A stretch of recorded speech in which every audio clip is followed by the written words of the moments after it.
Malapit nang magsimula ang PBA playoffs. Sa pagbabalik nga ng PBA Commissioner's Cup, mabibigat na laban ang bubungat agad sa bagong taon.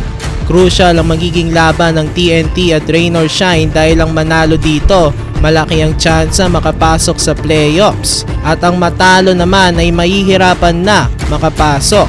So nalalapit na nga ang PBA playoffs. Crucial ang remaining games ng bawat team sa mga kabakets. Except sa Hotshots dahil sila pa lang ang team na sigurado na sa top 4 at twice to beat advantage. Ang ibang teams ay magkakabulan pa para sa top 4. Yung ibang teams na nasa bandang ibaba gaya ng TNT, Rain or Shine, NLEX at Terra Firma Jeep ay mag-aagawan pa para makasecure ng playoff spot. Ang Phoenix naman, SMB, Meralco at Ginebra. Ito yung mga teams na mag-aagawan sa top 4. Pati ang Northport Batang Pier ay may tsansa pa. Mahalaga kasi ang makapasok sa top 4 dahil may twice to beat advantage nga ang top 4 teams. Sa January 5 na magre-resume ang PBA Commissioner's Cup. Friday yan, first game 4pm, Blackwater Bossing versus Northport Batang Pier.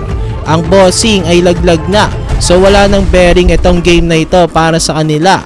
Sa Northport naman, napakahalaga nito dahil kapag manalo sila dito, pasok na sila sa playoffs kahit na matalo pa sila sa kanilang huling laro. Pero mas maganda ay panalo nilang last 2 games nila dahil may chance pa sila makapasok sa top 4. Ang second game naman nitong Biyernes 8pm magtatapat ang TNT at Rain or Shine. Sobrang halaga rin ang game na ito for both teams dahil currently 7 and 8 seed sila na may parehong 4 and 5 na win-loss record. Ang matalo dito mahihirapan makapasok sa playoffs dahil nandyan lang ang NLEX na kumakatok sa 8th spot. May chance pang team na ito maagawan ng Ross sa TNT sa 7th or 8th spot. Ang Terra Firma Jeep naman ay maliit na lang ang tsansa makapasok sa playoffs. Hindi pa sila totally out pero maliit na lang talaga ang chances nila makakuha ng playoff spot. Nakadepende na sa ibang teams ang kanilang kapalaran kahit na may panalo pa nila ang kanilang mga huling laro. Ang Barangay Ginebra naman kumakatok-katok rin sa top 4. Malaki pang chance nila makapasok dito.